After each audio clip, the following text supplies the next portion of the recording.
record. Bien, antes que nada, confirmen si se me escucha, si pueden ver lo que estoy proyectando. Díganme eso, por favor. Sí, profe. Sí. Ya, perfecto. Ok. Bien, vamos a darle una introducción. ¿Qué tal? Mi nombre es Hernán Campos, ya saben, yo doy clases así de forma particular. Y bueno, pues dado que ya van a empezar su segundo parcial este lunes, porque ya se acabó el primero, ciertamente les quería dar así una clase gratis para que por lo menos si es que les toman alguna especie de control de lectura o yo qué sé, pues al menos vayan ahí preparados y puedan ahí sacar una buena nota, como que empezar bien su segundo parcial. Dicho sea de paso, el tema que les estoy a punto de enseñar es un tema inescapable. Es de aquí, sea como sea, les aparece en su examen. Así que pilas, préstenle bastante atención porque no se van a salvar. Este tema al menos Dick, que era eso era el coordinador, no sé si sigue haciendo. Este de aquí lo mete de cajón a los exámenes. De hecho, aquí al último tengo una pregunta de examen que la vamos a analizar en breves, así que ya eso, pilas, tengan en cuenta esto. Entonces, bueno, sin más dilación, vamos a empezar con la clase. Ahora bien, ya estoy. Bien, brevemente les voy a explicar, les voy a dar un repaso de lo que hemos aprendido hasta el momento. Ustedes en el primer parcial ciertamente lo que habían aprendido era básicamente a tratar cuerpos en traslación. Siempre estaban ahí dándole esta información o el diagrama de cuerpo libre de cuerpos que solamente se estaban trasladando con respecto a un eje. Bueno, a veces con respecto a más de un eje, por ejemplo en el eje Y vertical y un eje X horizontal.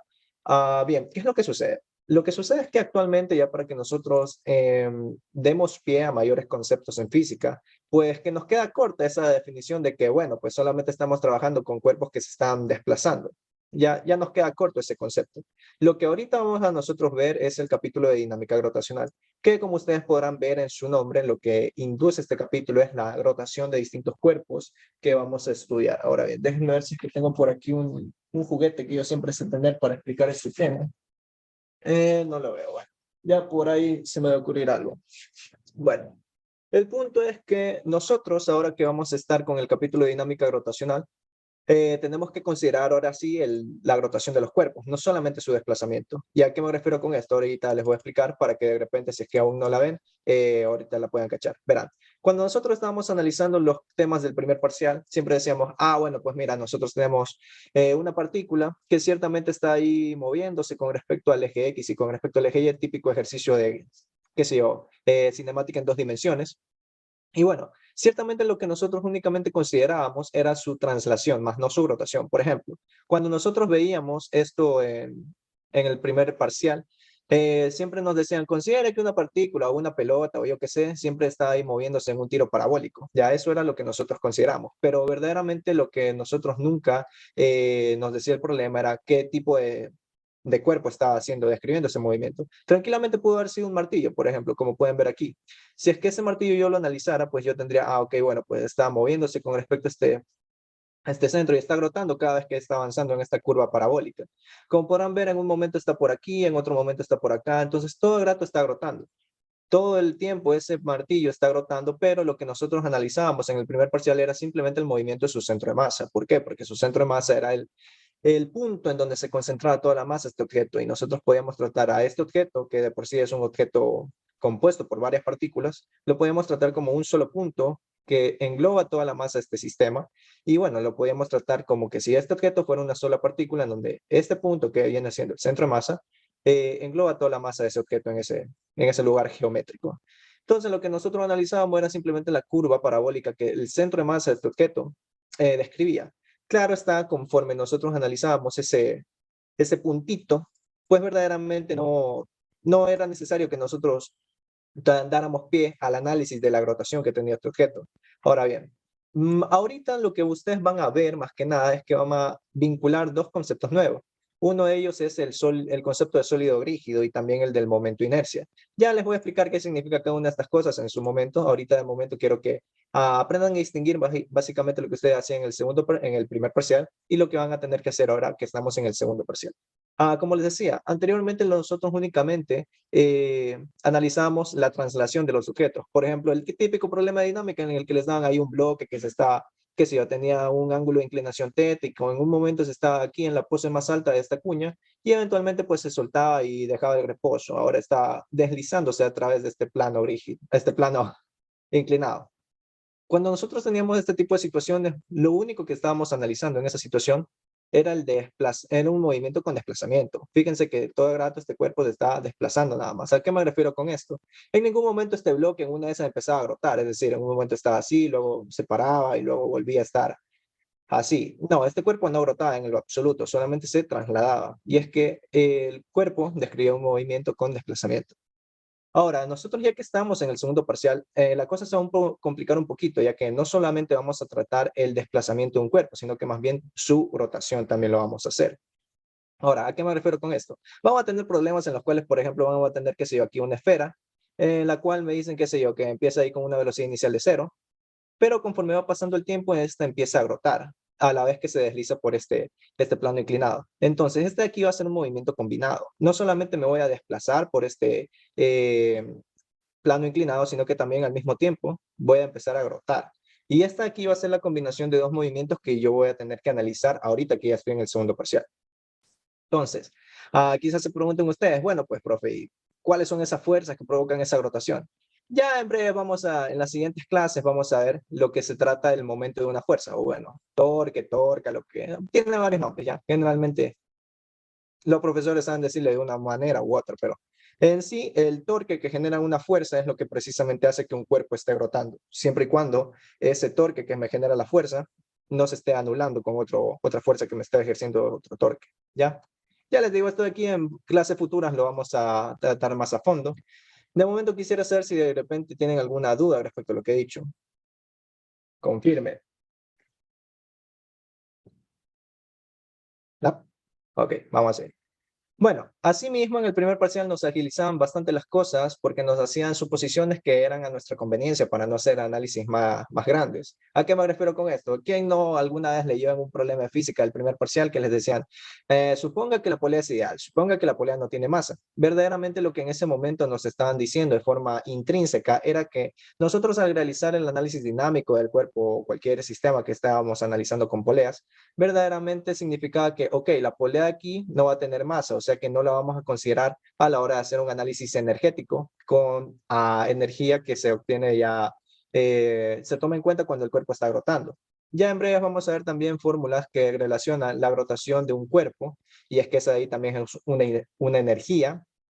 Pero bueno, de momento quiero que sepan que cuando ustedes les decían en el primer parcial que considere que la polea es ideal o que la polea no tiene masa o demás cosas, verdaderamente lo que les estaban tratando de decir era que no iban a tener que analizar de forma energética la energía gravitacional que tiene la polea, porque por sí cuando esta polea rota, va a tener una energía gravitacional. Ya en breve vamos a ver eso.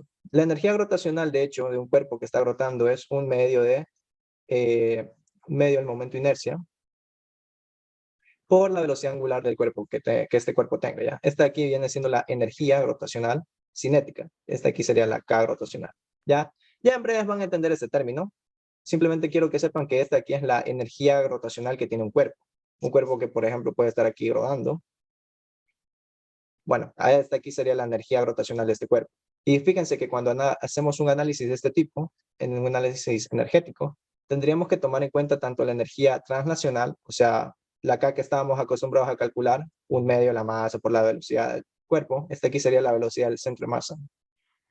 Ya, el cuerpo se está desplazando y también está rotando al mismo tiempo. Entonces, aquí tendríamos que la energía cinética total de este cuerpo sería la energía cinética translacional, la que estábamos acostumbrados a calcular en el primer parcial, más la energía cinética rotacional.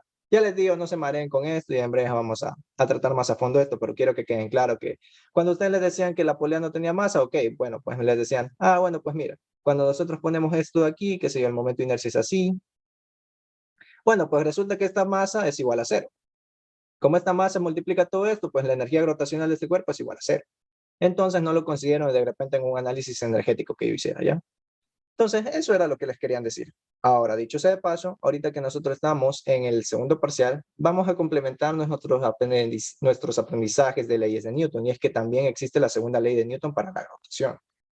Ya, como les digo, conforme vayamos avanzando en las clases, vamos a ahondar más en estos temas, pero bueno, de momento quiero que al menos de piqueo tengan esos conceptos de que, ok, lo que les espera viene siendo nuevas cosas.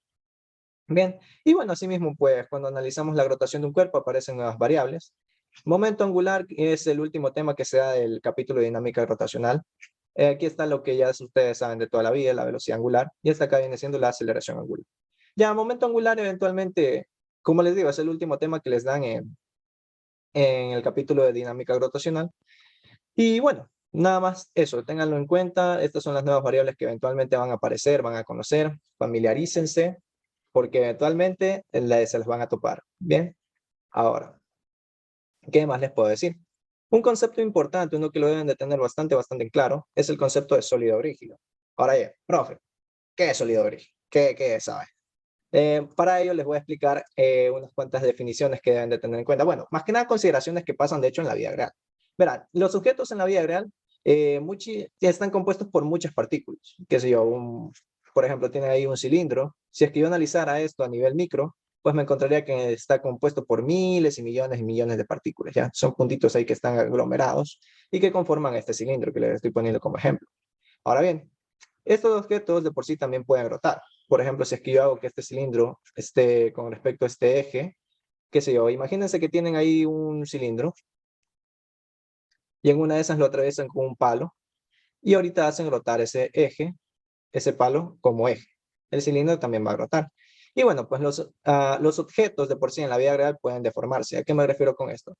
El hecho de que nosotros estemos tratando conceptos nuevos en física, pues ciertamente hace que nosotros abarquemos definiciones más grandes. Aún así, pese a esto, lo que nosotros vamos a tomar en cuenta como un sólido rígido va a ser un cuerpo que cumple ciertas condiciones. ¿Ya? Esto aquí, lo que les acabo de decir, son cosas que pasan en la vida real. Vida real. Pero nosotros vamos a acotar un poco esa definición para que nuestro análisis no sea tampoco tan complejo. ¿A qué me refiero con estas acotaciones que vamos a hacer conceptualmente? Para ello viene la definición de sólido rígido. El sólido rígido, la definición es un conjunto de partículas con distancias fijas entre ellas. Un cuerpo que no se deforma. A ver, vamos a explicar la primera condición. Un conjunto de partículas con distancias fijas entre ellas. ¿A qué me refiero con esto? Quizás no la hayan entendido. Verán, cuando me refiero a que yo tengo un cuerpo con partículas con distancias fijas, un ejemplo que es perfecto para explicar esto es el cilindro que les acabo de decir. Ya, yo tengo este cilindro, es un cuerpo rígido, que ciertamente yo tengo ahí que gira con respecto a este eje que les acabo de decir, en un instante de tiempo, y ahí yo me pongo a analizar eso. ¿Ok? Ahora bien, ¿qué sucede? ¿Qué no sería un sólido rígido en esta definición que yo les estoy poniendo? Por ejemplo, ¿qué pasa si es que yo tengo un cilindro de agua? Lo voy a poner con distinto color. Imagínense que yo tengo aquí un balde de agua, que aquí dentro tiene partículas de agua. Y yo así mismo quiero, qué sé yo, soy curioso, lo pongo en una máquina o algo así que me haga rotar este cuerpo con respecto a un eje fijo, qué sé yo, lo pongo en una especie de máquina que rota aquí, ¿ya? Esta máquina va a hacer rotar este cuerpo en esta dirección. Esto aquí, la verdad, no sería un cuerpo rígido. ¿Por qué, profe? ¿Por qué este cuerpo, este balde que está repleto de agua por dentro no sería un cuerpo rígido? Simple, porque conforme pasa el tiempo y este cuerpo está empezando a brotar, yo me percataría que esta agua que está por dentro de este cuerpo empezaría a hacer esto, se empezaría a hacer ondas, ¿ya? Empezaría a estar ahí conforme pasa el tiempo, cada una de estas partículas en una posición distinta, precisamente porque esa agua no se va a quedar quieta. Si es que fuera hielo todavía, pero estamos aquí tratando con un balde de agua. ¿Okay? Conforme pasa el tiempo, esta máquina sigue haciendo que este cuerpo brote y claro, en cada instante que eso sucede, ciertamente cada una de estas partículas cambia de posición conforme pasa el tiempo. Aquí no sería un cuerpo rígido, un sólido rígido, no, sólido rígido. Esto aquí no sería un sólido rígido, precisamente porque viola esta condición que nosotros impartimos para considerar una partícula o un sistema de estudio como un sólido rígido. Ya cada una de las partículas que conforman este cuerpo cambia de posición conforme pasa el tiempo. Por ello, esto aquí no es un sólido rígido. Por otro lado, el cilindro que les había dicho que tiene ahí, que sería un cilindro de madera, por ejemplo, que le pongo ahí un eje a través del cual está girando, ese ahí sí sería un sólido rígido, porque en cada instante cada una de estas partículas de este cuerpo tiene exactamente la misma posición. Por lo tanto, este aquí sí sería un sólido rígido, al menos con las definiciones que hemos visto de momento. Ahora vamos a seguir explicando las otras condiciones que nosotros tomamos en cuenta cuando tratamos con sólidos rígidos. Sólido rígido es un cuerpo que no se deforma. Bien, ya saben ustedes, en la vida real es súper casual que yo tenga un cuerpo y que, qué sé yo, choque o algo así, y eventualmente se deforma. Claro, eso es lo que sucede en la vida real. Nuevamente, nosotros acotamos un poco la definición de lo que pasa y no pasa en la física para que nuestro estudio no sea tan complejo. Y es que si es que nosotros consideráramos que hay deformaciones de por medio, pues tendríamos que hacer unas consideraciones extra que al fin y al cabo eso eventualmente en los capítulos posteriores de física van a ver. Ya después van a entrar al capítulo de equilibrio y elasticidad. Ahí van a considerar cuerpos que ahí sí se deforman. Pero de momento eso ahí por ustedes no existe ya, simplemente no existe. Entonces, sólido rígido es aquel cuerpo que no tiene deformaciones. Una última condición es un cuerpo que puede rotar alrededor de un eje. Por ejemplo, tengo este cilindro, ya como les había dicho, que ejemplo más trillado, que gira alrededor de este eje. Bueno, pues ese ahí vendría siendo un cuerpo rígido. Ese ahí es un parámetro que no tiene mayor definición, ¿ya? Simplemente rota alrededor de un eje.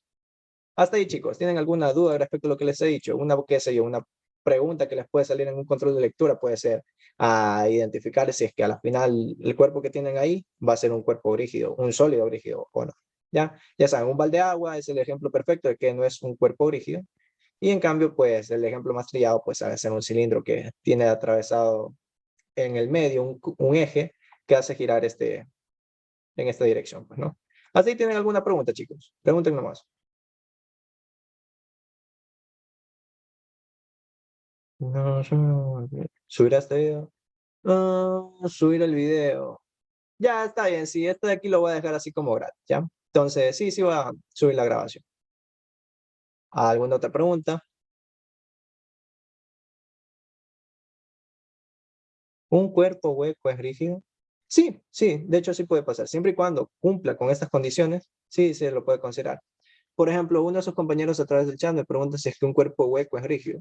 Yo puedo tener, por ejemplo, aquí un cilindro hueco, ¿ya? Como podemos ver, cada una de estas partículas va a tener exactamente la misma posición conforme lo haga yo rotar, así que esa condición se cumple, que si yo puede ser este el eje de rotación, tiene un eje a través del cual rota, esta acá también se cumple. Y también tenemos que el cuerpo no se deforma. Nosotros consideramos que este cuerpo no se va a deformar conforme pasa el tiempo, por lo cual este cuerpo que es hueco se lo puede considerar perfectamente como un sólido rígido. De hecho, les hago spoiler, más adelante está la fórmula para que ustedes calculen el momento de inercia de este cuerpo. Y spoiler, este cuerpo aquí es un sólido rígido. Pilas con eso. Entonces, aparte de eso, ¿no hay alguna otra pregunta? ¿No? Ok, vamos a seguir. Bueno, recapitulando con lo que habíamos visto anteriormente en el primer parcial, estábamos englobando también la definición de centro de masa. Y es que ustedes todo el tiempo en el primer parcial lo único que hacían era calcular cosas con respecto al centro de masa de los cuerpos que les hacían analizar.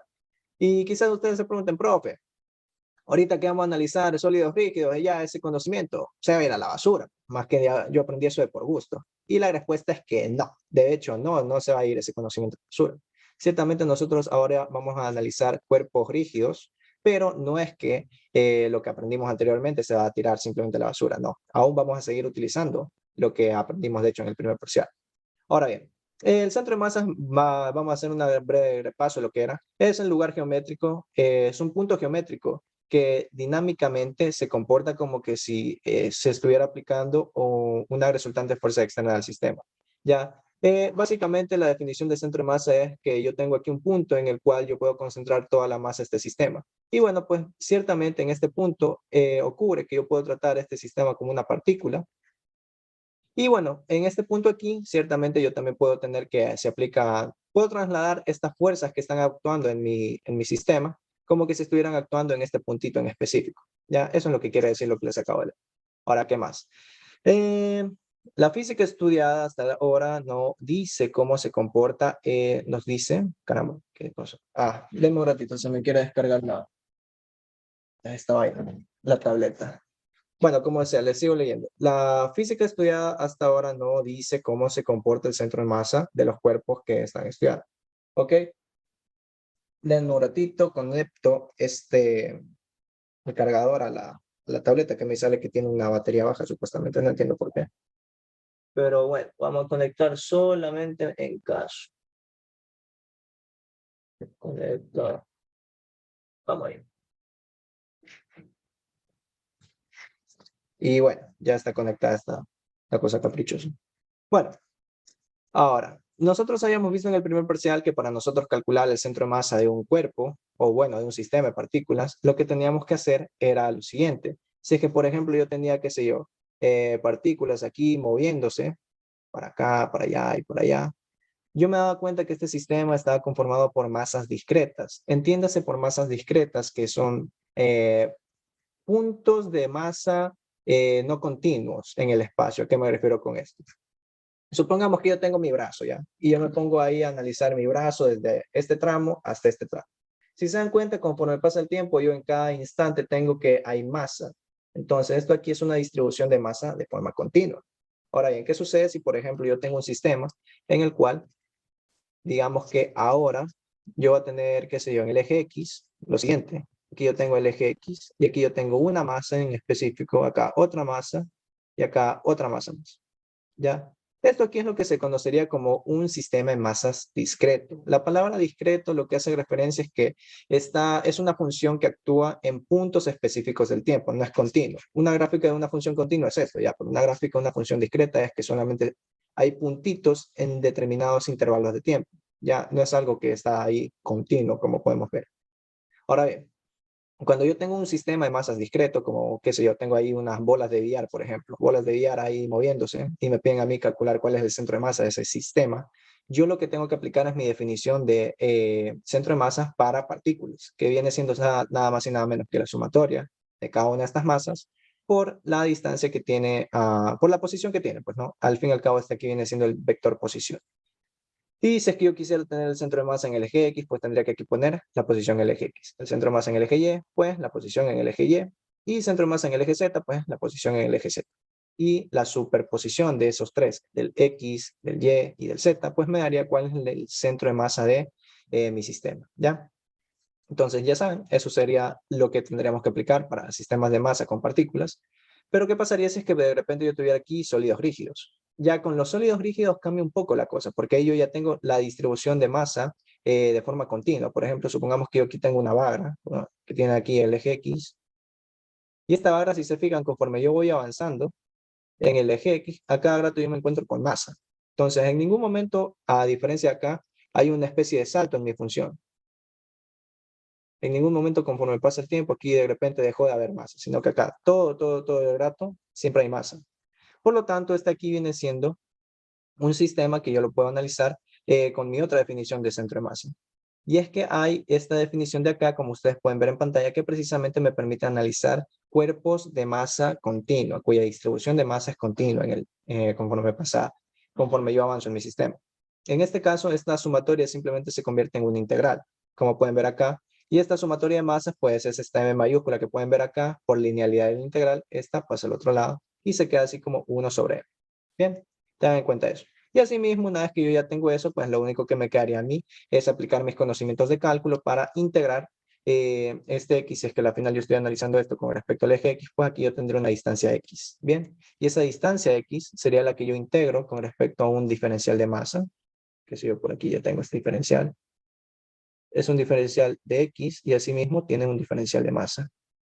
Bien, y eso yo lo integraría con respecto a mis límites de integración. Por ejemplo, que si yo aquí tengo la posición 0, ya que yo tengo la posición L, ¿ya? Y ahí yo podría integrar ese valor para determinar, bueno, cuánto sería ese valor.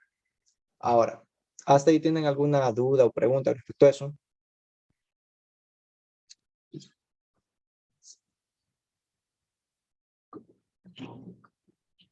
En todos los cuerpos sólidos va a haber un diferencial de masa. Ah, sí, porque lo que nos vamos a analizar eventualmente será de que tendremos aquí un diferencial de masa, sí. Ajá. Entonces, eso, bueno. A ver, continuando con la explicación. ¿Cómo se puede mover un sólido rígido? Bueno, un sólido rígido bien se puede mover así como a modo de traslación en un eje y asimismo se puede mover alrededor de un eje fijo rotando. Como por ejemplo, el típico eje que se sabe tomar en referencia es aquel que pasa por el centro de masa del cuerpo. ¿Ok? Entonces tengan en cuenta eso. Por ejemplo, si es que yo tengo aquí una esfera que está bajando por esta colina, pues voy a tomar en cuenta que está rotando con respecto a ese eje que casualmente está pasando a través de su centro de masa. Y Sun me dice que en 10 minutos se acaba la grabación. Ok. Chicos, les voy a explicar algo. Al parecer, la SPOL no ha cancelado el valor de las cuentas de Zoom que nosotros como estudiantes tenemos. ¿A qué me refiero con esto? Se supone que nosotros por tener la cuenta SPOL tenemos el beneficio de que, bueno, la SPOL se encarga de cancelar el valor de que nosotros tenemos una cuenta Zoom extendida, ya no es la típica que te haces y ya, sino que también podemos nosotros grabar, etcétera, etcétera, y también tener ciertos privilegios, ¿no? Pero bueno, la SPOL creo que este semestre no ha pagado esas cuentas. Y ciertamente yo ahorita me encuentro con la limitante que al menos en Zoom, eh, ¿cómo se llama esto? Al menos en Zoom, yo no puedo extender una reunión por mucho tiempo. Me sale que tengo un límite máximo de 40 minutos. Y ya que tenemos esa situación, pues bueno, lo que vamos a hacer por ahora es que apenas se acabe la reunión, yo les voy a pasar el link, ya, un nuevo link que voy a crear para continuar con la clase. Y de ser ese el caso, de una vez anoten mi número, lo voy a poner en el chat para que me puedan escribir así de, men, ¿cuál es el link para que continúe la clase? Pills, ahí está en el chat mi número, 096881469. Y bueno, si se dan cuenta, esto aquí lo publiqué en Facebook, en Politichicos sin censura. Ahí voy a publicar la continuación de esta clase y en la misma publicación que les digo, de hecho, déjenme un ratito, ¿no? Déjenme ver en Facebook, a ver, mi contraseña es, a ver, está aquí, iniciar sesión.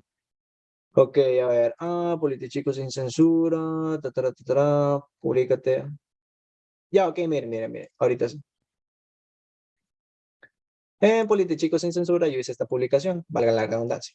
Ok, entonces aquí yo les había dicho que iba a dar una clase hasta ahora y aquí está el enlace. Lo que voy a hacer a continuación va a ser que voy a hacer un comentario en el cual salga el link de la continuación de la clase, ahí para que ustedes lo puedan ver. Y en caso de que no estén añadidos a este grupo, bueno, o sea, se pueden añadir, es facilísimo, solamente le dan clic y ya. Y bueno, en caso de que no puedan, pues ahí me dicen a mí, me escriben por mi número de WhatsApp y pues yo voy a añadirles o pasarles el link de la clase de ahorita, ¿ya?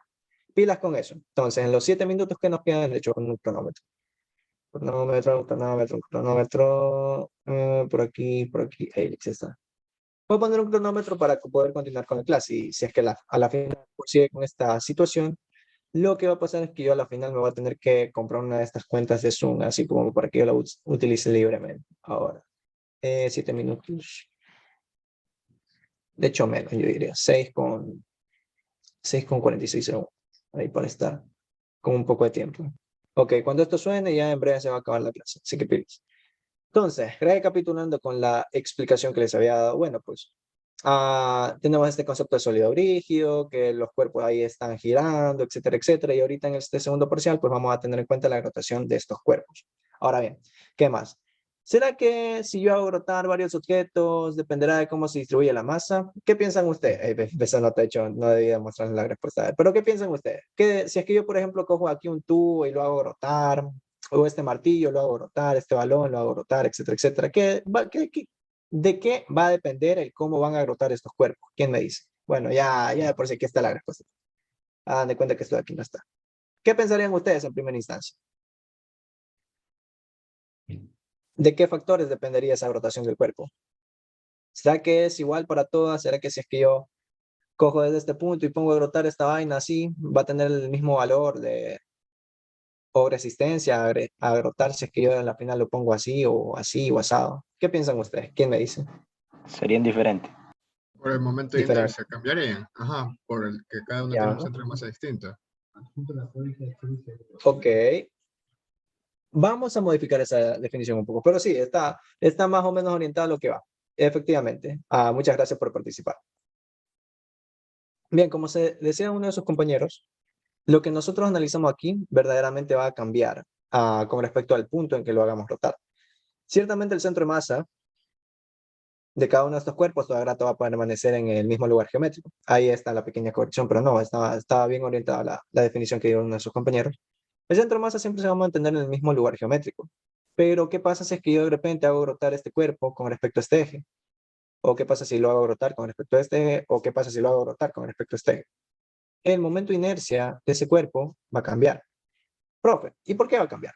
No comprendo. Ya van a ver, ahorita en la siguiente página les tengo explicado el por qué. Pero bueno, el comportamiento de un objeto al rotar depende de cómo se distribuye la masa y también de la posición del eje de giro respecto a ese cuerpo. Aquí hay dos variables, bueno, dos conceptos esenciales, pilas.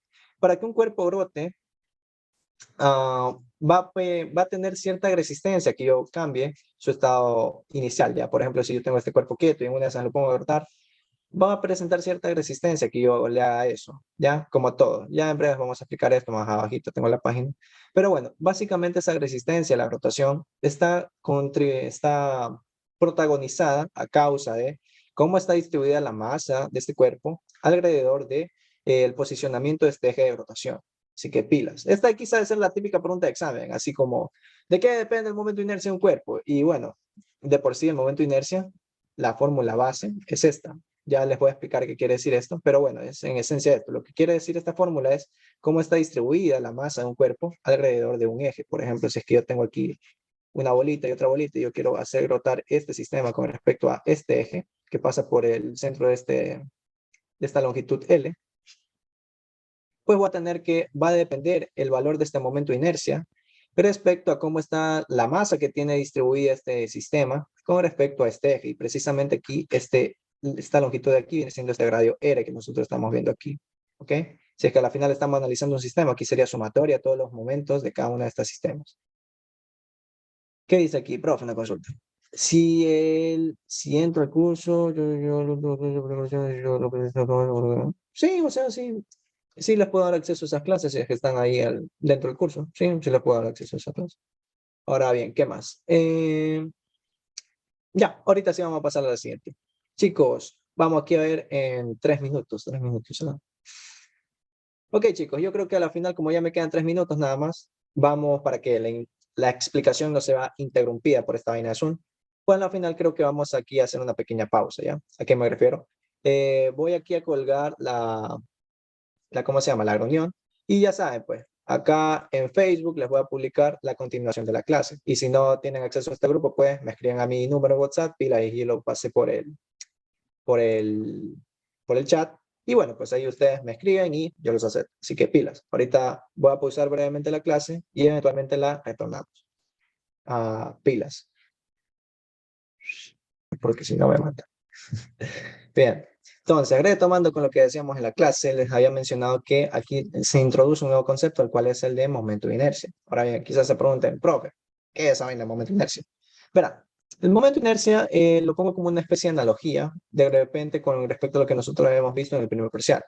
Por ejemplo, cuando nosotros habíamos visto lo que se trataba de la inercia, pila, esto aquí es concepto del primer parcial, inercia. El cuerpo tiene una resistencia a cambiar su estado inercial inicial, ya sea si está en reposo o en movimiento uniforme en línea recta. A mayor masa presente el cuerpo, pues mayor resistencia tendrá a este cambio. Entonces, fíjense, por ejemplo, en esta figurita que yo les pongo aquí, supongamos que ustedes tienen aquí una mesa que pesa unos 10 kilogramos, ¿ya? Entonces, ciertamente se va a hacer mucho más difícil para ustedes mover un objeto que tenga aquí 1000 kilogramos de peso. Va a ser dificilísimo que ustedes empiecen a ponerle movimiento a este cuerpo. Mientras que para este otro cuerpo se va a hacer, democrático.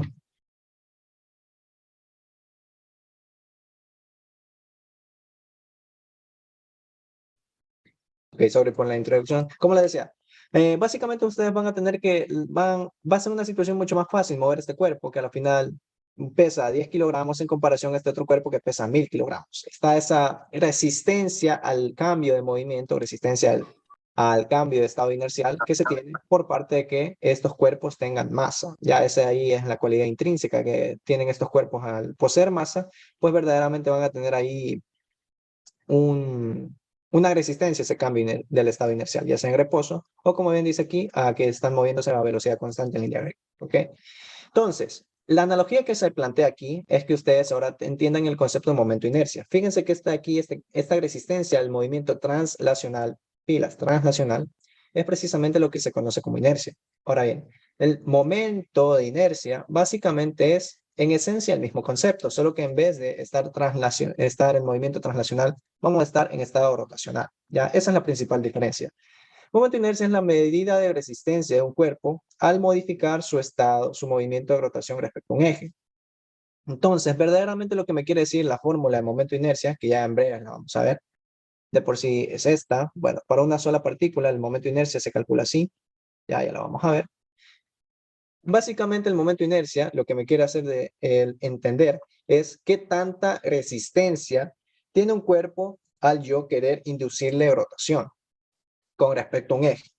Entonces, mientras más grande sea el valor de momento de inercia, eso quiere decir que más difícil la voy a tener yo para mover este cuerpo con respecto a ese eje que es de mi interés. Ahora,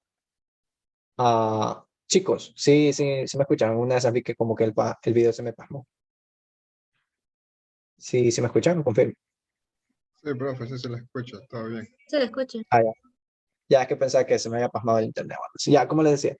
Entonces, básicamente, el momento de inercia lo que nos quiere decir es qué tanta resistencia presenta un cuerpo a la hora de yo inducirle rotación con respecto a un eje. Bien, eso de ahí es en esencia el momento de inercia. Mientras más grande sea ese valor de momento de inercia, que sé yo, tengo aquí 500 de momento de inercia, bueno, pues va a ser dificilísimo que yo empiece a hacer rotar un sistema o un cuerpo con respecto a un eje. Ya, básicamente eso quiere decir. Ahora, en cambio, si es que yo tengo un momento de inercia bajísimo, qué sé yo, de 1 kilogramos por metro cuadrado, que es de hecho las unidades que pueden ver que tiene el momento de inercia, esto quiere decir que va a ser súper fácil para mí hacer rotar ese cuerpo con respecto a un eje fijo. Ya, eso es lo que quiere decir el momento de inercia. Presenta un escalar que representa la medida de resistencia a un cuerpo a cambiar su estado rotacional. ¿Ok? Entonces, pilas con esto. Esto de aquí más que nada siempre quiero dejar en claro que las nuevas variables que nosotros tratamos, siempre tratamos con o bien vectores o bien escalares. Ya, quédense claro que el momento de inercia es un escalar, ya, es un escalar, no tiene dirección como si se tratara de un vector. Simplemente es un valor que me representa a mí, bueno, pues cuánta resistencia tiene un cuerpo a que yo le cambie su estado rotacional. Ya no tiene dirección, es así como la energía, ya es un escalar. Y las unidades, como podrán ver en pantalla, son kilogramos por metro cuadrado, que si se fijan, se obtienen al yo multiplicar estas dos variables. Aquí la masa estaría en el Sistema Internacional de Medida en kilogramos, y este R lo que quiere decir es la distancia que hay desde un punto, desde la ubicación que tiene esta partícula. Por ejemplo, esta partícula aquí, yo quiero saber cuánto es su momento de inercia con respecto a este eje de rotación. Entonces, la distancia que hay desde la ubicación que está la partícula hasta donde está mi eje viene siendo ese R. Muy importante que siempre sepan el concepto que está detrás de cada una de estas fórmulas, porque al fin y al cabo, siempre digo que nada me sirve a mí saberme la fórmula si al fin y al cabo no sé qué significa esto o esto. No tendría nada, la verdad. Entonces, pilas con eso. Este R lo que representa es la distancia que hay desde el eje de rotación hasta la ubicación de la partícula que está de mi interés, saber cuánto es el momento de inercia. ¿Ok? Pilas. Entonces, ¿qué pasaría si es que al final... no, esperen, primero les voy a decir esto. Si un cuerpo tiene menor momento de inercia que otro, entonces este cuerpo resulta más fácil de hacerlo rotar con respecto a él. Bueno, eso de hecho ya les había dicho. Entonces, pilas. Si es que el día de mañana les toman control de lectura en el que dicen, bueno, pues, profe, bueno, pues, chicos, ¿qué pasa si es que yo tengo un cuerpo que tiene un momento de inercia de 50 y tengo otro cuerpo que tiene un momento de inercia de 25? ¿Al cual se le hace más fácil rotar? A ver, ¿quién me dice? ¿Cuál se le hace más fácil rotar? A este o a este. A o B. ¿Qué me dice? Al cuerpo B.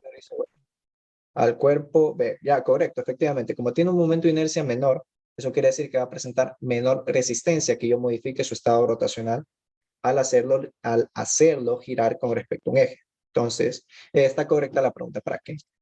Ahora bien, vamos a ver las definiciones del momento de inercia. Como bien ya les había dicho, para yo calcular el momento de inercia de una partícula con respecto a un eje, pues se aplica esta fórmula de aquí. Esta formulita. Ahora bien, déjenme ver en WhatsApp si es que al final no tengo nadie más. Aquí. Buenas noches, estoy interesado en decir qué cosa. Denme un ratito.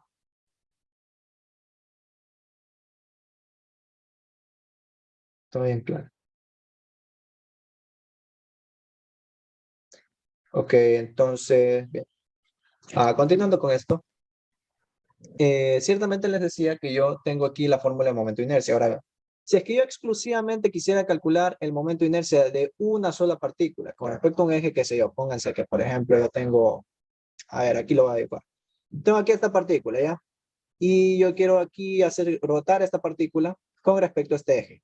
Este de aquí va a ser mi eje de rotación, ¿ya? Entonces, si yo quiero calcular cuánto va a ser el momento de inercia de esta partícula con respecto a este eje, pues yo tendría que aplicar, bueno, pues ya. El profe me dijo que yo tengo aquí la fórmula de momento de inercia y que la tenía que aplicar. Entonces, yo tengo que esta masa de esta partícula, la masa m, la tengo que multiplicar por precisamente la distancia que presenta la partícula, dónde está ubicada la partícula con respecto a la ubicación del eje. Entonces, de aquí a acá, aquí estaría el eje, digo, el valor de R. Ese valor yo lo tendría que elevar al cuadrado y ¡pum! Ya tendría cuánto vale el momento de inercia de esta partícula con respecto a este eje. Que lo que me quiere decir al fin y al cabo es la resistencia que va a tener este pedacito de masa al yo querer hacerla girar con respecto a este eje que tengo aquí. ¿Ok? Ahora bien, ¿qué sucede si a la final yo tengo más de una sola partícula? ¿Qué pasa si es que a la final yo tengo un cuerpo que está, un sistema que está conformado por a la final, qué sé yo? Aquí está mi eje de rotación. Yo tengo un cuerpo, dos cuerpos, tres partículas. ¿Ya? Yo quiero saber cuánto es el momento de inercia de este sistema con respecto a este eje de referencia. Ok, en ese caso lo que yo tendría que hacer sería la sumatoria de cada uno de estos momentos de inercia de estas partículas. Sería, si se fijan aquí yo tengo que esta de aquí viene siendo la distancia que hay desde la ubicación de este cuerpo, bueno, esa partícula, hasta donde está mi eje. Entonces yo tengo ahí R, acá yo tengo que esta acá va a ser M1 más A1, esta acá va a ser M2, acá va a estar un R2 y acá va a tener un R3 para esta masa 3.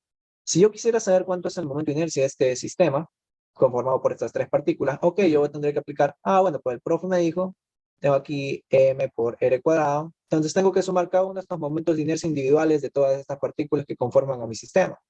Si yo sumo a la final todos esos valores, M1 por R1 al cuadrado, M2 más R2 al cuadrado, más M3, voy a hacer esto más chico, M3 por R3 al cuadrado, ok, ese ahí va a ser el valor total del momento de inercia de mi sistema. ¿Qué representa eso? La resistencia que presenta cada una de estas partículas para yo hacer rotar con respecto a este eje fijo, ok, pilas.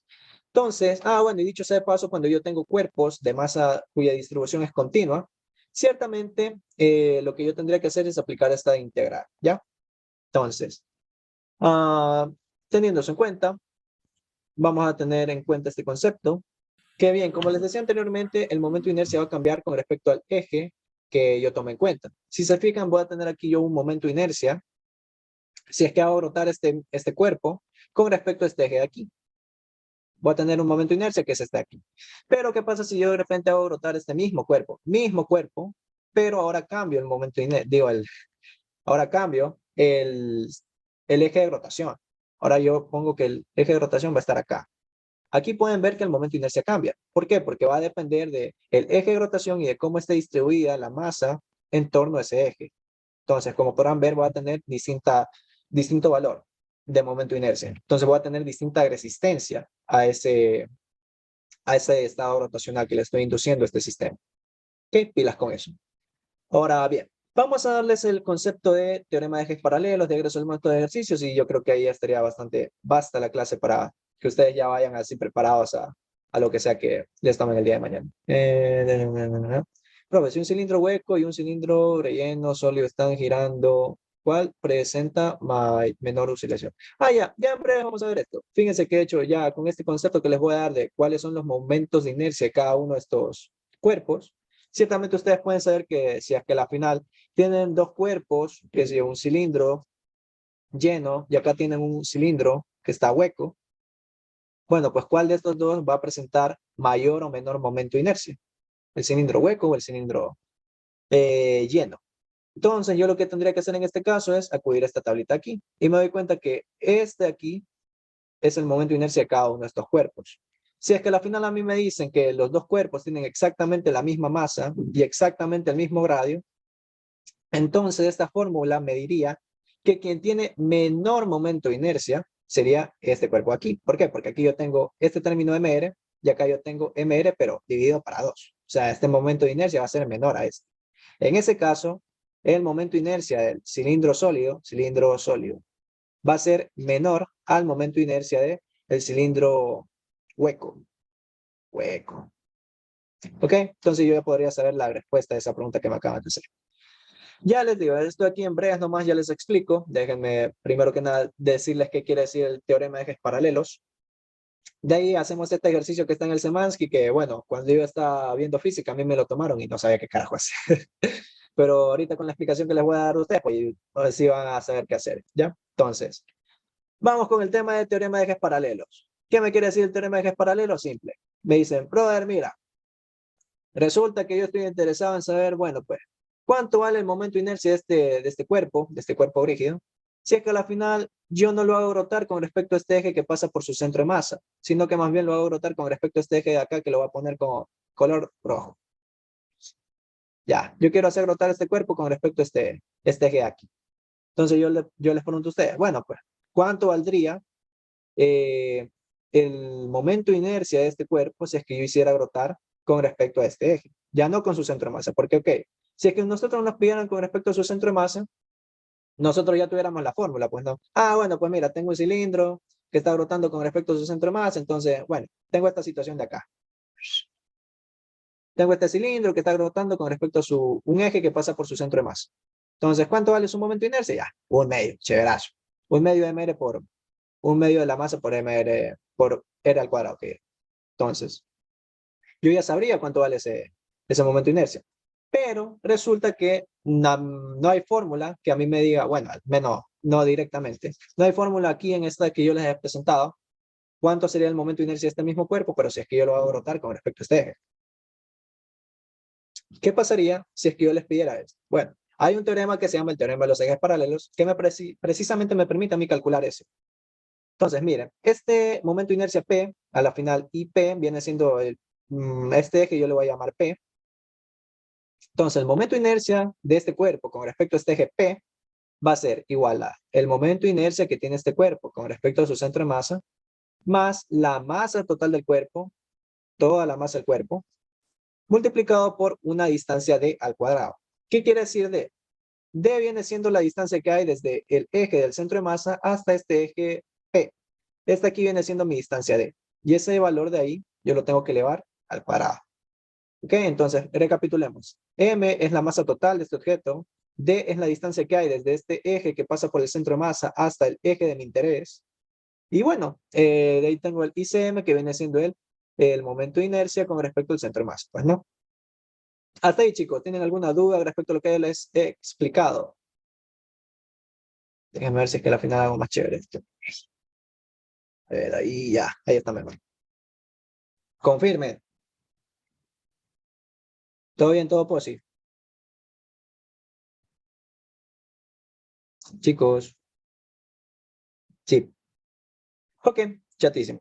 Entonces, vamos a seguir con esta explicación que les decía. Bien, ¿qué pasaría si es que el día de mañana ustedes, así como en su debido momento yo también fui estudiante de física, qué pasaría si es que el día de mañana ustedes les toman un control de lectura, o reactivo, ni sé cómo que se llama esta vaina, en el cual les dicen, bueno, pues muchachos, miren, yo tengo aquí una esfera sólida, un cilindro así, un cilindro asado, y tengo este aro de acá.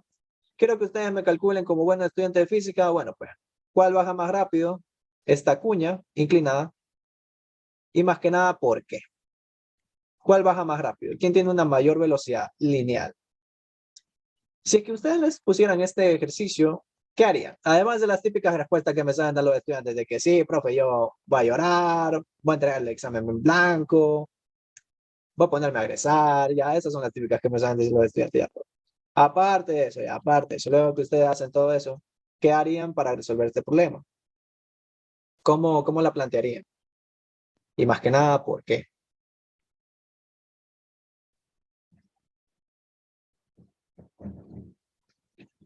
¿Alguna idea? Bueno, quizás yo les estoy aquí haciendo un poquito de trampa, porque bueno, no les he mostrado estos momentos de inercia acá, pero a ver, chicos, vamos a recapitular la pregunta, ¿ya? Vamos a replantear. Miren, de por sí, para resolver este problema, lo que ustedes tienen que tener en cuenta son estos valores de aquí, ¿ok? Estos son los momentos de inercia que el Semansky les da a ustedes para que tomen en cuenta a la hora de resolver los ejercicios que les van a poner más adelante. Ahora bien, de todos estos, ciertamente no es que ustedes se tienen que aprender todos, al menos los que de por sí siempre saben tomar, sabe ser este acá también, es una variante de este al fin y al cabo. Y bueno, a la final los más populares saben ser estos de acá. Ya, estos son los que siempre saben tomar. Por ahí puede que les tomen uno de estos. Estos de acá son, no lo saben tomar, de hecho. No los toman. Pero estos de aquí, los que he marcado, pilas, apréndanselos de memoria, porque es importante que sepan estos valores. No siempre les dan ahí en el problema, bueno, pues el momento de inercia de este cuerpo vale tanto, no siempre les dan. Y cuando eso sucede, pues ustedes tienen que apelar a su memoria. Puede ser el aro, ya que tiene un radio muy grande. Ok. Entonces, cierto, de acuerdo con el Semansky, aquí tenían que hacer ustedes la suposición. Sí, sé que suena medio raro esto, pero tenían que hacer la suposición de que todos tienen la misma masa y todos tienen el mismo grado. Sí, ya sé, suena medio raro porque aquí se ve que esto de aquí como que difiere de esto de acá, pues, ¿no? Pero no, todos tienen el mismo grado, todos tienen el mismo grado. Tengan en cuenta esta consideración. Toditos estos cuerpos van a tener el mismo MR. Ahora bien, si es que ustedes a la final se saben todas las fórmulas de estos cuerpos, ustedes dirían, bueno, pues yo me sé las fórmulas de cada uno de estos y pues yo diría, la espera, creo. Yo diría, ok, bueno, pues veamos cuál tiene menor momento de inercia o mayor momento de inercia, ¿para qué? ¿Quién me dice por qué? Para ver quién se resiste al movimiento y así saber cuál Ya, podrá moverse rápido ahí con velocidad. ya, exactamente. Ese sería el criterio que uno tendría que aplicar. Bueno, pues quiero saber cuál de todos estos tiene menor momento de inercia. Para así va a tener menor resistencia a brotar y bueno, como va a tener menor resistencia a brotar, pues va a llegar mucho más rápido. Ya ese sería el criterio a aplicar. Y bueno, lo que tendríamos que hacer si es que fuéramos así, si es que nosotros no supiéramos todas las fórmulas, entonces lo que tendríamos que hacer sería, ok, bueno, pues analizo cada uno de estos y bueno, el que me dé menor va a ser ese. Ese ahí sería el que llega más rápido. Pero vamos a hacer una especie de demostración que yo aquí les voy a plantear para que ustedes puedan deducir, bueno, pues a la final cómo sale cada cosa. Bien, para ello, fíjense que deben de tener en cuenta el concepto de energía cinética gravitacional, que simplemente se consiste en lo siguiente. Si es que ustedes tienen que un cuerpo está rotando y su masa no es cero, claro está, entonces la energía cinética gravitacional de este cuerpo va a ser igual a un medio del momento de inercia que tiene este cuerpo multiplicado por la velocidad angular que tiene al rotar. ¿Okay? Esta aquí es la energía cinética rotacional de un cuerpo. Ya eso es todo lo que tiene que ser. Ahora, vamos a hacerle la demostración de cuál a la final viene siendo el cuerpo que llega más antes. ¿Ya? Para ello, vamos a poner esto, ya no tengo espacio. Sí, se alcanza, aquí se alcanza. Vamos a hacer esto más chico. Y vamos a poner aquí, bueno, pues chicos, miren, lo que vamos a aplicar aquí para deducir cuál llega más rápido, cuál llega más después, va a ser energía. Ahora bien, vamos a hacer un planteamiento energético en el cual, fíjense que mi situación número 1 va a ser esta y mi situación número 2 va a ser cuando ya todos lleguen acá en el punto más bajo. Ahora fíjense que con respecto a mi nivel de referencia, el cual va a ser este aquí.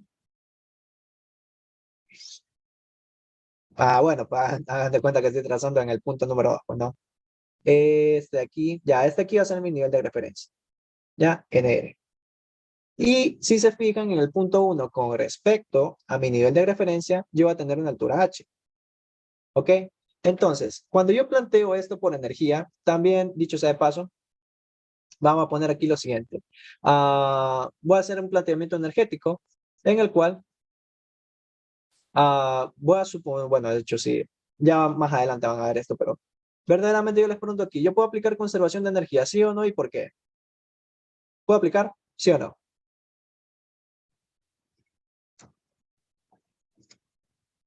Chicos, confirme. ¿Puedo aplicar la conservación de energía? ¿Sí o no? Y más que nada, ¿por qué? Quiero ver qué tan bien dominan esta parte de la teoría. Confirmen, confirmen. ¿Qué me dicen?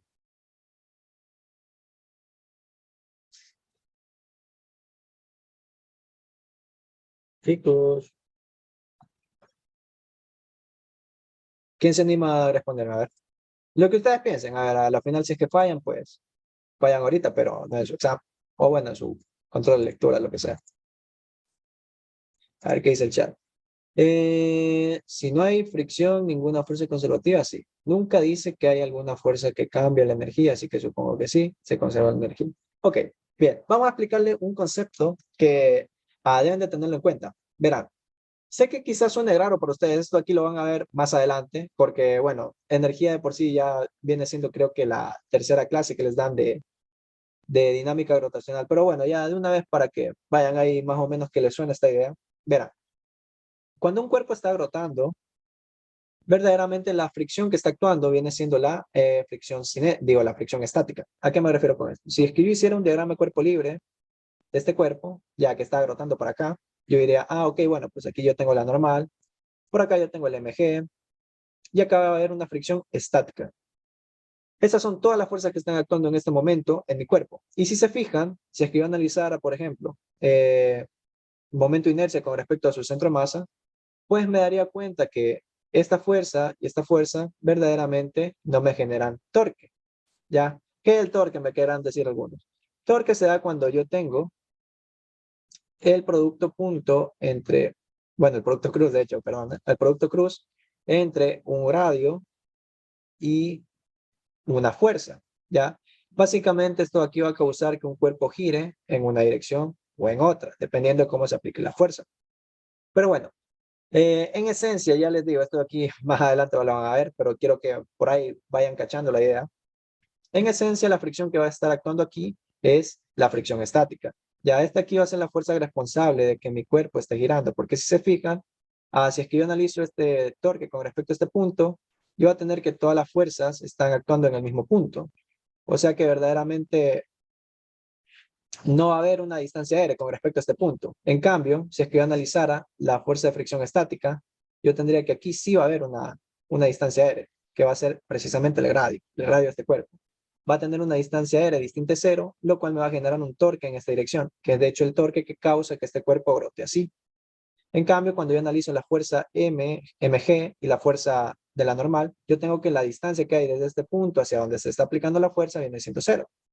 Y cero por cualquier cosa me da cero. Por lo tanto, estas de aquí no me están generando torque con respecto a este punto que yo estoy tomando en cuenta. ¿Ok? Sé que quizás suena un poco difícil ahorita porque ya les digo, estos de aquí son conceptos que se dan más después en las clases. Pero para que por lo menos vayan así, la idea les vaya sonando, les doy este concepto. Ahora bien, la fricción que está actuando aquí es la estática. La estática, y por lo tanto, este cuerpo no pierde energía en forma de calor cuando está rotando. ¿A qué me refiero con esto?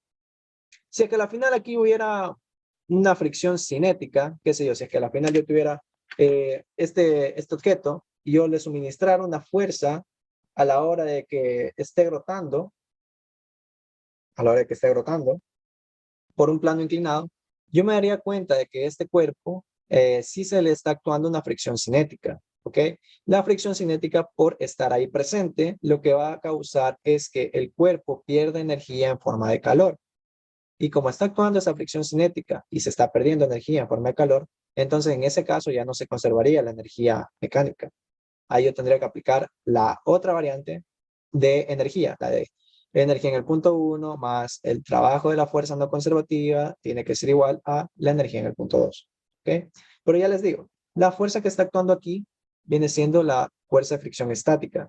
Como tal, no hace que haya fricción cinética, lo cual evita que este cuerpo pierda energía en forma de calor. ¿Ok?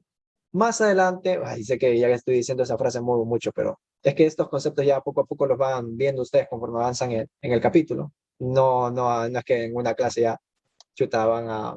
Bueno, capaz que sí, pero conforme yo tengo planeado esta clase, pues no va a alcanzar a abarcarse todos esos conceptos, ya. Los voy a ir soltando a poco, pero bueno. Más adelante van a ver el concepto de rodadura con y sin deslizamiento. Y me dirán quizás, profe, ¿qué quiere decir esa vaina de rodadura con y sin deslizamiento? Les voy a explicar brevemente, ¿verdad? Cuando yo tengo un cuerpo que está rodando sin deslizamiento,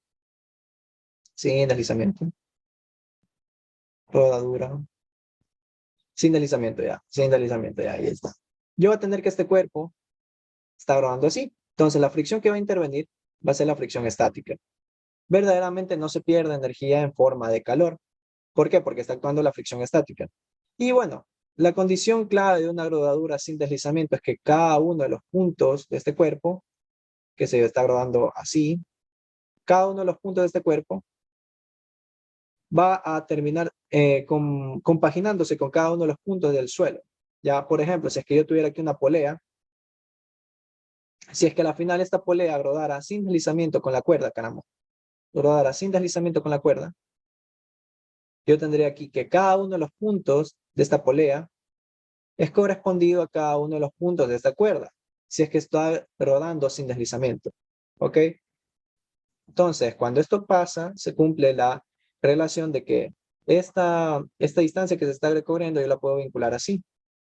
Y ciertamente aquí yo también puedo vincular esto de tal forma que yo tengo esto por esto, así, BWR, ¿ya?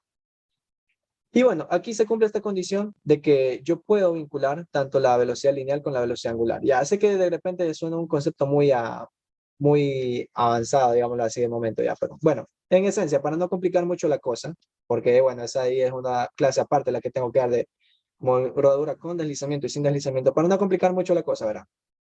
Cuando un cuerpo rueda sin deslizamiento, la fuerza que está actuando aquí es la fricción estática. Como la fricción estática está actuando, verdaderamente el cuerpo no va a perder energía en forma de calor. Y es que está pasando esto, ¿verdad? Está así, está grabando. Ay, caramba, es que no se ve, no se ve. Es que si es que yo quito el fondo de pantalla, van a ver lo fea que es la parte de atrás de mi casa. Entonces, bueno, fíjense chicos, básicamente lo que pasa es esto, ¿ya? Está grabando así. ¿Ok? Pero ¿qué pasa si es que yo de repente tengo rodadura con deslizamiento? Deslizamiento. ¿Cómo luce una rodadura con deslizamiento? Una rodadura con deslizamiento es más o menos cuando ustedes están viendo en la televisión un carro que en una vez está empezando a derrapar. ¿Ya? ¿Qué pasa con la rueda de ese carro? Empieza a tocar el mismo punto de la rueda, el punto más bajo. Si se fijan, empieza a estar ahí pasmado conforme va frenando. Lo que está pasando es esto con la rueda del carro, ¿eh? Entonces tengo ahí la rueda y el mismo punto está constantemente en contacto con el suelo y ha recorrido una distancia delta X. Entonces, esa ahí viene siendo una fuerza de fricción cinética.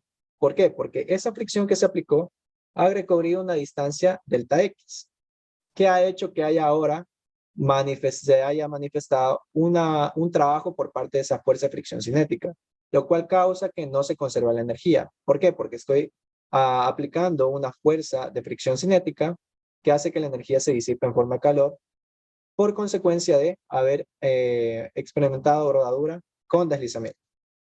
Entonces, en español, rodadura sin deslizamiento, tengo esto así. Imagínense como, por ejemplo, esta pelota aquí que está rodando en un plano, ¿ya? Tengo aquí, está rodando así, no, así nada más. Rodadura con deslizamiento, por otro lado, ¿qué es lo que pasaría? Yo tendría que esta pelota, a la final, está aquí en este plano, y yo con mi mano haría que este mismo punto de contacto todo el rato estuviera ahí deslizándose en esta cuesta hacia abajo. Ahí yo tendría rodadura con deslizamiento porque este mismo punto de contacto ha recorrido una distancia delta X. De tal forma que si yo analizar el trabajo de esta fuerza, tendría la fuerza de fricción, que en este caso sí sería la cinética, multiplicada por un delta X. Y esto aquí sería un trabajo negativo, lo cual haría que mi sistema pierda energía, ¿ya? En cambio, cuando yo tengo la situación de rodadura sin deslizamiento, yo tengo que este punto aquí está interactuando con una fricción estática.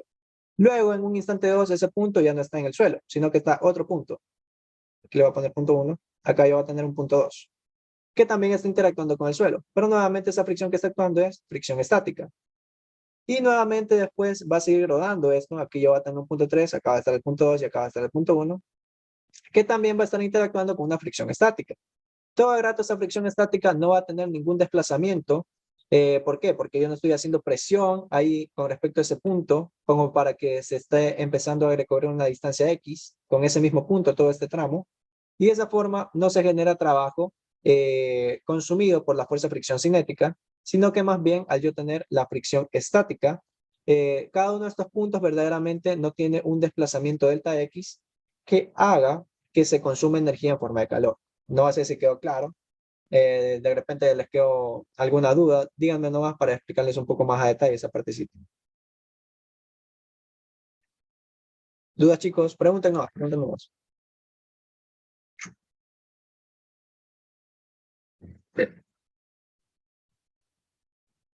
Déjenme ver si es que al final busco esto de grapa de un carro, de una rueda. Déjenme ver. Ya miren, aquí quizás queda más claro. Cuando ustedes están analizando por ejemplo, la rueda de un carro que está así degrapando, qué sé yo, que está a gran velocidad y en una de esas ya empezó a frenar y frena así a graya. ¿Qué es lo que sucede aquí? Voy a dibujarlo aquí con el zoom. Este mismo punto de contacto entre la rueda y el suelo está está recorriendo una distancia delta X. Esta distancia delta X precisamente hace que esté actuando una fuerza de fricción cinética.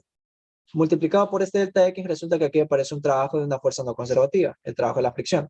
Y precisamente ese trabajo es lo que causa que aquí haya humo. ¿Por qué? Porque ese mismo punto está en contacto constantemente conforme se está deslizando esta rueda. De hecho, ahí el nombre. Rodadura con deslizamiento. Este punto constantemente, conforme pasa el tiempo, qué sé yo, T1, T2, T3, T4, está deslizándose este mismo punto con respecto a este suelo, lo cual hace que haya un desplazamiento delta X y esté actuando una fuerza de fricción FK, que me generan a mí un trabajo de una fuerza no conservativa. Este trabajo de la fuerza no conservativa está causando calor en mi sistema. Ese calor está consumiendo la energía mecánica que yo tenía inicialmente en mi sistema y se está representando aquí en forma de humo. Precisamente el hecho de que yo tenga aquí una rodadura con deslizamiento hace que yo no pueda aplicar conservación de energía. ¿Por qué? Porque aquí se está disipando energía conforme pasa el tiempo. ¿Ok? No sé si quedó más claro, chicos. Confirmen. ¿Me entendieron, sí o no? Pequeña rodadura con deslizamiento. Confirmo. Ya los demás digan que sí. O bueno, si es que me entendieron, claro está. Por Y otro por lado, ejemplo, cuando, dime. cuando ¿Aló? es rodamiento sin deslizamiento, ¿ahí existe conservación de la energía o no? Sí, cuando es rodadura, no. Rodadura Sin con deslizamiento. deslizamiento. Ahí sí, solo que te ya. Ajá. Rodadura con deslizamiento, no se conserva la energía, por lo que les acabo de explicar. Rodadura sin deslizamiento, ahí sí se conserva, porque la fricción que está actuando es la fricción estática. ¿Ok? Entonces, esta fricción estática en un momento está en contacto con este punto, que es el punto 1. Luego resulta que en un instante 2, ahora está en contacto con el punto 2. Pero fíjate que el punto 1 verdaderamente no hizo este deslizamiento, que yo les puse en esta situación de acá. Entonces, ese punto con respecto al suelo no se deslizó, a comparación como en la rodadura con deslizamiento. Acá yo estoy en rodadura sin deslizamiento. Este punto aquí no se deslizó, no hizo esto. Por lo tanto, esa fricción estática no se convirtió en fricción cinética y no hubo tampoco un desplazamiento de ese punto con respecto al suelo. Por lo tanto, no se consumió energía por una fuerza no conservativa, la cual es la fricción. Y como no hubo este trabajo de una fuerza no conservativa, entonces se conservó la energía. Aquí sí. Ahí no sé si quedó más claro. Sí, a mí me quedó claro. Gracias. Ya, perfecto. Entonces, ya les digo, ya cuando los que estén en el curso, pues ya les voy a dar la clase así más formal de este tema. Pero bueno, ya para los que de repente no estén en posibilidad, pues quiero que por ahí al menos les quede claro ese concepto, ¿ya? Bueno, el punto es el siguiente, ya recapitulando. El hecho de que yo tenga aquí conservación de energía, a causa que aquí están todos rodando sin deslizamiento, eso quiere decir que cada uno de estos puntos de las partículas, de los cuerpos que estoy estudiando, cada uno de esos puntos está siendo afectado por una fuerza de fricción estática. Esta fuerza de fricción estática evita que cada uno de estos puntos, que los puntos cuando estén en contacto con el suelo recobran un deslizamiento. Ok, recapitulando con la clase, les había dicho que en este caso nosotros tenemos que hay rodadura sin deslizamiento como tal, la fuerza que está actuando en el punto de contacto viene siendo la fricción estática. Como es fricción estática, no hay desplazamiento, no hay deslizamiento de este punto con respecto al suelo, por lo cual se conserva la energía por el hecho de no estar presente un trabajo de una fuerza no conservativa. Entonces, como estamos en esta situación 1, yo puedo aplicar conservación de energía. Y eso a mí me permite hacer el siguiente análisis, ya para al menos culminar la lección. Voy a tener lo siguiente. Cierto, chicos, dicho sea de paso, ya vamos a entrar al breve espacio publicitario en el cual, bueno, pues no sé si es que habrán visto mi anuncio en Facebook o yo qué sé, pero bueno, acá tenemos, vamos aquí, tenemos lo siguiente. Aquí, caramba, que esta cosa cada vez se vuelve más lenta, no entiendo por qué. Bueno,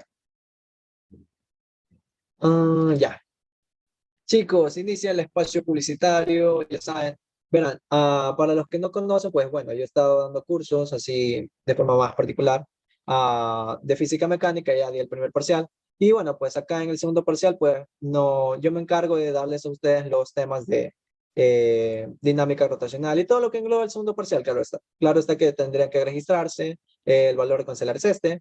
Ya ahorita ya se acabó la promoción de los 5 primeros alumnos, se les aplica descuento de 30, así que pilas.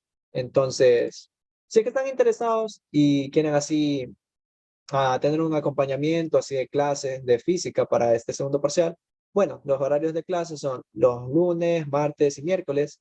Oficialmente es de las 7 hasta las 8:30. Pero en caso de que, qué sé yo, de repente se pueda adelantar la clase o quieran así la mayoría, pues podríamos adelantarla a las 6, qué sé yo. Pero bueno, oficialmente este aquí es el horario.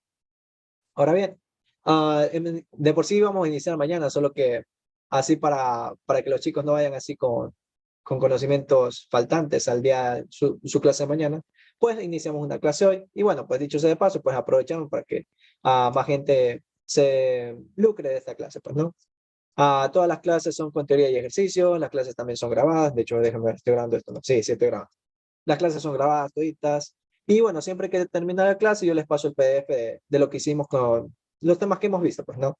Aquí pueden ver, son temas del segundo parcial, etcétera, etcétera. De vez en cuando, no siempre, pero de vez en cuando, sabemos por ahí hacer una que otra clase los días sábados. Y bueno, las clases son a través de Zoom. Ya les digo, voy a ver si me compro una cuenta en Zoom para que no salga este problema de que se corten las grabaciones así de la nada, porque bueno, no está bonito eso, ¿no? Entonces, pilas, ya saben, ahí está mi número. Si es que de repente les interesa, ahí pueden cancelar y me mandan ahí el comprobante. Me dicen, mira, yo estoy interesado, aquí está el comprobante y pues ya, ahí los añado al grupo que estamos aquí con los chicos del curso, ¿ya? Entonces, fin del espacio publicitario y ahorita sí vamos a terminar de resolver esta vez. Entonces, yo tengo lo siguiente. Energía en el punto 1 va a ser igual a energía en el punto 2. Ahora bien, de por sí voy a analizar esto de forma general, es decir, voy a poner aquí una expresión que me permita analizar cada una de estas partículas, pero de forma general. ¿A qué me refiero con esto? Si se fijan en el punto 1, yo voy a tener ¿qué? Energía potencial. ¿Tendré energía cinética? ¿Quién me dice?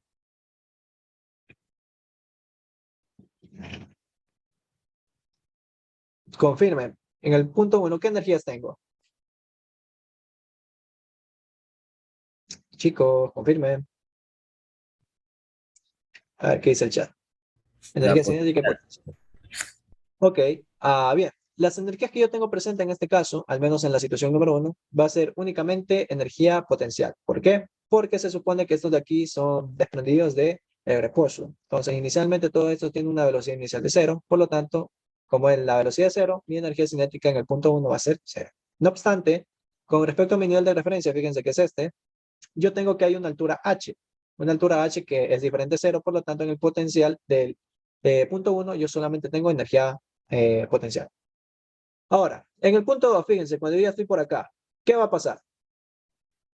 ¿Qué energía voy a tener cuando mi cuerpo esté por acá?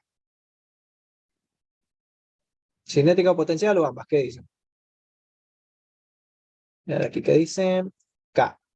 Ok, efectivamente voy a tener energía cinética, claro que sí, pero potencial, fíjense que ya no va a tener a causa de que en mi punto 2, yo con respecto a mi nivel de referencia, tengo que mi altura es igual a 0. Por lo tanto, este término se va. ¿Ok? ¿Está ahí todo claro? Espero que sí. Entonces, teniendo esto en cuenta, yo voy a poner aquí MGH tiene que ser igual a la energía que está aquí, fíjense que es la K total. ¿A qué me refiero con K total? Es la energía K de translación más la energía K de rotación. Porque este cuerpo se está deslizando, digo, se está moviendo en el plano translacional y al mismo tiempo está rotando. Así que pilas con eso. Aquí no solamente hay un K, que es el de toda la vida que hemos calculado, ya, por un medio de la masa por la velocidad cuadrada. No, aquí también, adicional a ese término, va a estar el K rotacional, que es un medio de el momento de inercia por la velocidad angular al cuadrado. Entonces, vamos a escribir eso. Un medio de la masa por la velocidad, en este caso sería la velocidad del centro de masa elevado al cuadrado, más un medio del momento de inercia del cuerpo por la velocidad angular al cuadrado. Ahora bien, fíjense, Cuando yo analizo esto, si se fijan, todos los cuerpos tienen en común este término. mr cuadrado, mr cuadrado, mr cuadrado, mr cuadrado. Lo único que cambia es el valor de la constante que acompaña ese término. Si se fijan, aquí es 1/2, acá es 1, acá es 2/5, acá es 2/3. Entonces, como voy a expresar esta ecuación de forma general, voy a poner que el momento de inercia del cuerpo es C, una constante C, que puede ser 1/2, 1, 3, 2, 3, cuántos, no sé, multiplicado por mr cuadrado. Y este término me va a permitir a mí saber, bueno, pues a la final, cuánto sería el momento de inercia de cada cuerpo. Si es que a la final yo estoy interesado en calcular el momento de inercia de este, pues sería que el C vale 1/2. Si es que a la final yo estoy interesado en calcular el del anillo, el anillo se parece al de un cilindro hueco, lo cual sería el C sería igual a 1. Entonces, esto aquí es un planteamiento de forma general, ¿ya? Entonces, teniendo eso en cuenta, yo voy a descomponer un poco más esta expresión. Voy a tener aquí 1/2 de la masa por la velocidad del centro de masa elevado al cuadrado, más 1/2 de C por mr cuadrado. Y fíjense que por lo que yo había aprendido, como estamos en rodadura sin deslizamiento, se cumple esta condición de aquí. Por lo tanto, yo puedo despejar esto y ponerlo así. Esto es igual a esto por esto. Y yo reemplazo este término acá, por lo tanto me va a quedar aquí esto al cuadrado. Ahora bien, fíjense que yo al hacer ese planteamiento, se me termina anulando este r cuadrado con este r cuadrado, de tal manera que me termina quedando mgh es igual a 1/2 de la masa por la velocidad. Esta v, ya saben que es del centro de masa, la voy a poner así nomás, más 1/2 de c por m v al cuadrado.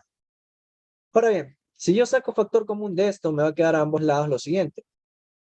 Esto así, factor común 1/2, aquí voy a tener 1 más c y factor común de la masa por b cuadrado. Confirme.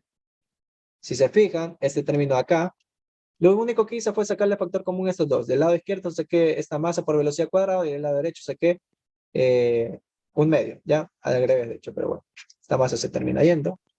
Y si yo despejo la velocidad, que es de hecho la incógnita que a mí me interesa saber, la velocidad del centro de masa me va a quedar que esto es igual a.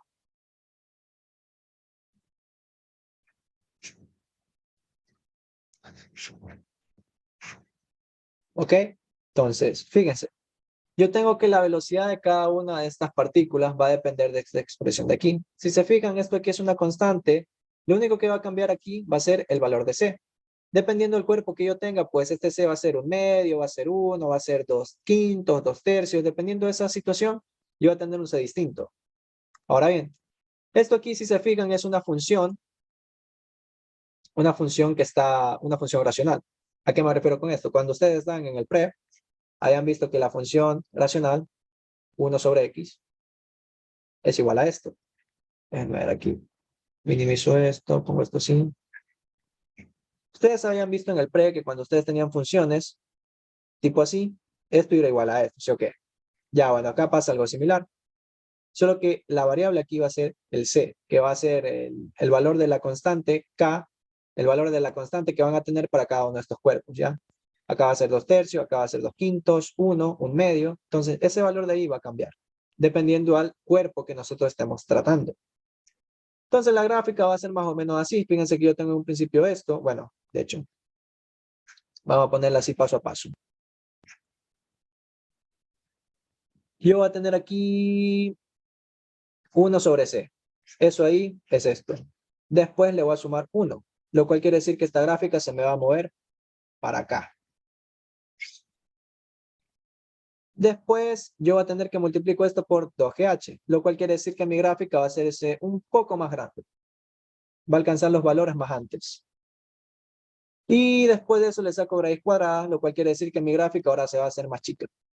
O sea, se va a acotar un poco, pues, ¿no? Va a tener ahí valores más pequeños. O sea, ya, esa ahí sería la gráfica final. ¿Ok? Bueno, el punto es el siguiente. Fíjense que conforme yo aumento el valor de C, mi velocidad lineal disminuye. Y por otro lado, si es que yo disminuyo el valor de C, mi velocidad lineal aumenta. Y es que tengo aquí presente una relación inversamente proporcional. ¿A qué me refiero con esto? Simple. Mientras una variable aumenta, la otra disminuye.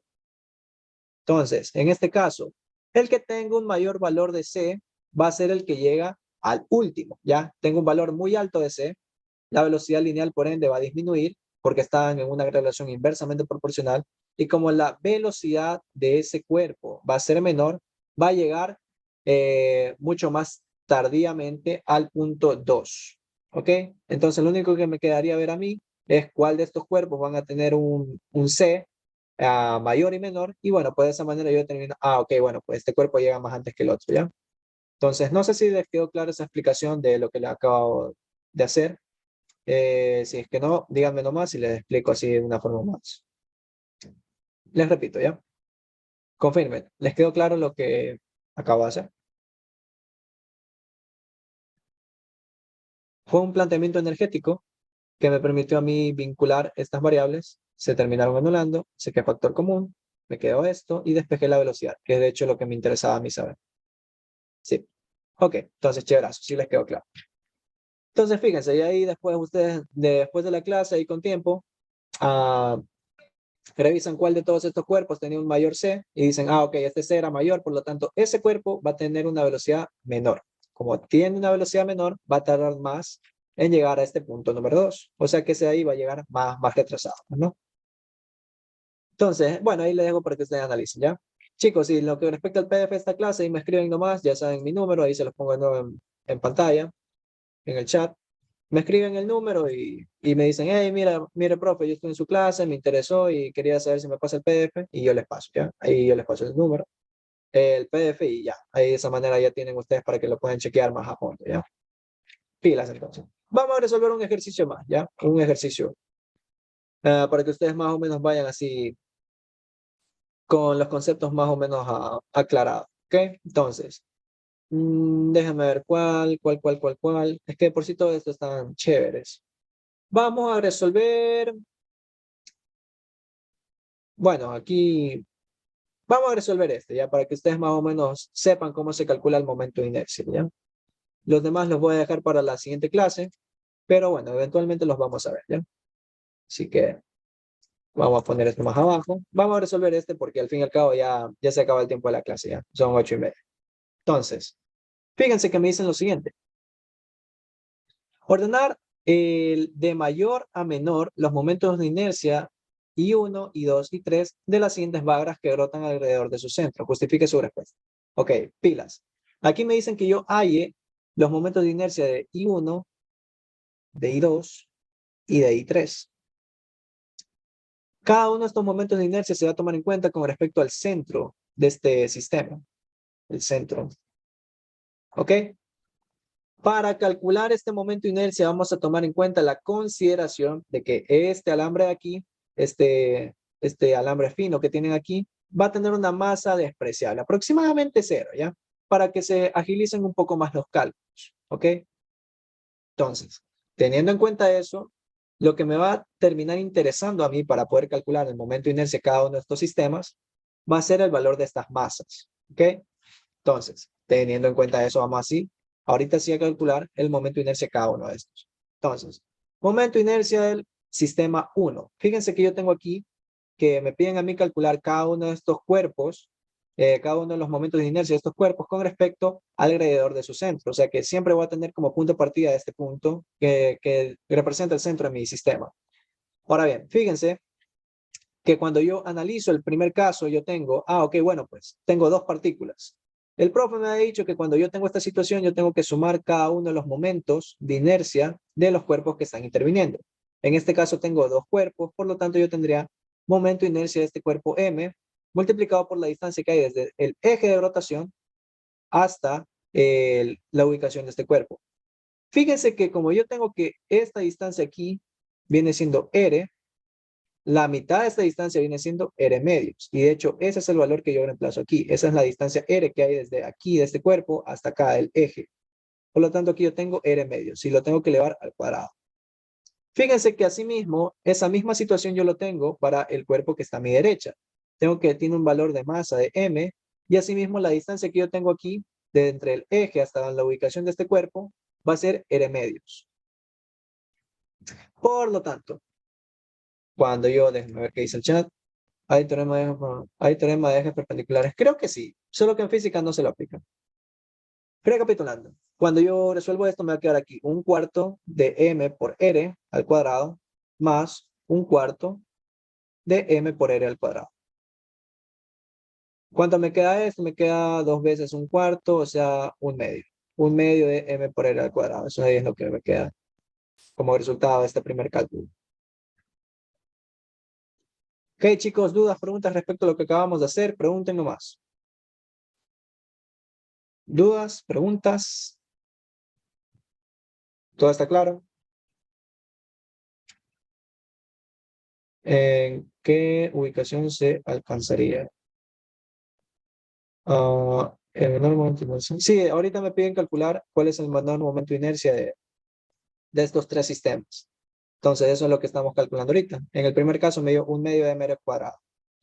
Ahorita vamos a calcular los demás datos. Pues no, a ver. Vamos aquí. Movemos esto para la derecha, digo a la izquierda. A veces se me lengua la traba. Bueno, vamos a calcular ahorita sí los demás momentos de inercia. Tengo aquí I es igual a... Fíjense que tengo dos cuerpos, por lo tanto aquí yo tendría la misma fórmula, sumatoria, todos los momentos de inercia por esta vaina al cuadrado, y me quedaría lo siguiente. Tengo que este cuerpo tiene un valor de m que es igual a 2m. O sea que yo voy a poner 2m. Y lo tengo que multiplicar por la distancia que yo tengo desde la ubicación del cuerpo hasta el eje de giro, que en este caso aquí es este. Fíjense que en este caso yo tengo que el valor de este radio es r medios. Y ahorita yo estoy a la mitad de ese r medios. O sea que aquí yo tengo r cuartos. Y ese valor es el que yo reemplazo acá, r cuartos al cuadrado. Más. Esta masa acá tiene un valor de m. Ahí sí yo reemplazo m. Por la distancia que yo tenga desde el eje hasta acá. En este caso nuevamente va a ser r cuartos. Porque es la mitad del radio. Y en este caso el radio es r medios.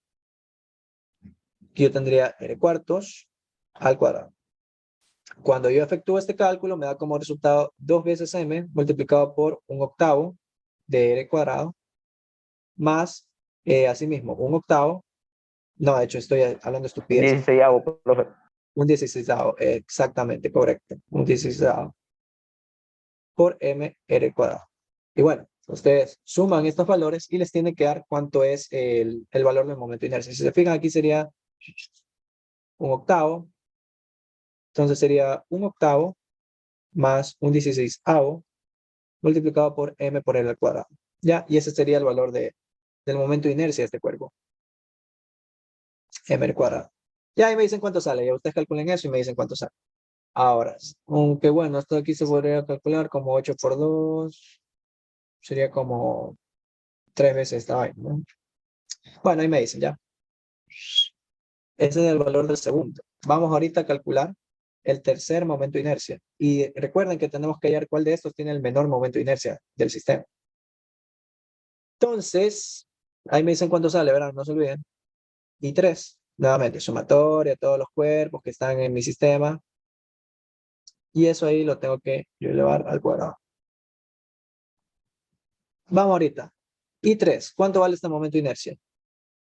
Tengo aquí 3. Ahorita fíjense que tengo una distancia de 2 veces el radio. 2r. Por lo tanto, aquí va a estar mi eje y acá yo voy a tener la mitad de ese radio. Ese radio a mí me dicen que vale 2 veces el radio. O sea que la mitad de 2 veces el radio es el radio. Y acá si se fijan yo también tengo esa misma distancia, r. La masa de este cuerpo en este caso es m medios. Y lo tengo que multiplicar por la distancia que tiene este cuerpo con respecto al eje elevado al cuadrado. Ahora, más, ese de ahí es el primer cuerpo, ahorita vamos con el segundo. Tengo m medios multiplicado por la distancia de ese cuerpo elevado al cuadrado. ¿Ok? Y ya, eso sería todo. Cuando yo efectúo este cálculo me da como resultado, ok, bueno, pues tengo m medios por r cuadrado más m medios por r cuadrado. Si se fijan, esto aquí me va a dar como resultado 2 veces m medio, o sea, mr al cuadrado. Y ya, ese sería el valor que me queda a mí. Ahora bien, chicos, ¿cuánto les dio este valor? Por favor, díganme, para ya responder a la pregunta. 3 sobre 16. 3 sobre 16. Ya, chéverazo. 3/16.